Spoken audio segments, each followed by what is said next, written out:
اچھا ڈاکٹر صاحب، میں یہ جاننا چاہتا ہوں آپ سے کہ جب بچہ پیدا ہوتا ہے، پیدا ہونے کے بعد اس کے ساتھ اکثر بیماریاں بھی آ جاتی ہیں اور کچھ بچے ہیلدی بھی ہوتے ہیں، لیکن اس میں وقت کے ساتھ وہ گروتھ کر رہے ہوتے ہیں، کبھی وہ گردن نہیں سنبھال پاتا،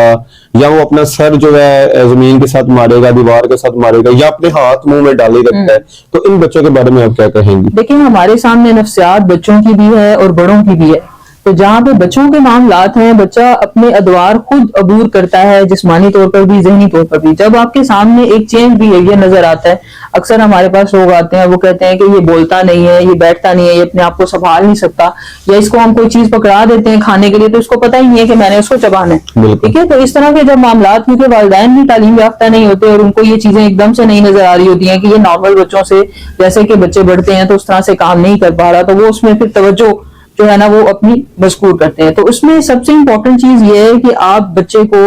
ہر ایک ادوار میں، جیسے کہ اس میں آپ دیکھیں کہ وہ کس وقت اپنے آپ کو سنبھال پا رہا ہے، اس کی جسمانی صحت کیا اس کی ذہنی صحت کے مطابقت کے ساتھ ہے. جب آپ اس سے کوئی کام کروا رہے ہیں، جیسے کہ وہ آنکھوں کے ساتھ آپ بچے کے ساتھ ایک رابطہ کرتے ہیں، اس کو لینگویج تو نہیں آتی ہوتی، یا آپ اس کو بیہیویئر کے ساتھ کرتے ہیں، اس کے سامنے جو رد عمل دیں گے اس کے مطابق وہ کرے گا. آپ جیسے بیٹھیں گے، یا آپ جو جوتے پہنیں گے، یا آپ نے جو لباس جس طرح سے لیے، اکثر بچے ماؤں کی طرح چادر لوڑ کے جو ہے نا وہ چل پڑتے ہیں. آپ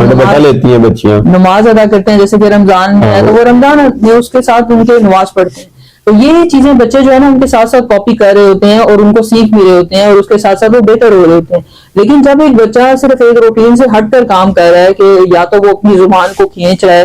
یا اس کو وہ چبا رہا ہے، یا وہ کسی جگہ پہ جا کے بائٹ کر رہا ہے، یا پھر وہ اپنے ہیڈ کو بہت زیادہ دیوار پہ مار رہا ہے، ٹھیک ہے، یا اپنے پیرنٹس کے ساتھ جیسے کہ وہ ہینڈس کو پکڑے گا اور اس کو یہاں سے فیل کرنا شروع کر دے گا، تو یہ ایک نارمل بیہیویئر، اس کے اندر ایگریشن اور فرسٹریشن ہے. اب وہ کیوں ہے؟ کیونکہ اس کی ڈیولپمنٹ جو کہ نارمل سٹیجز کے ساتھ ہوتی ہے، جیسے کہ ہم نے ایک سٹینڈرڈ بنایا ہوا ہے،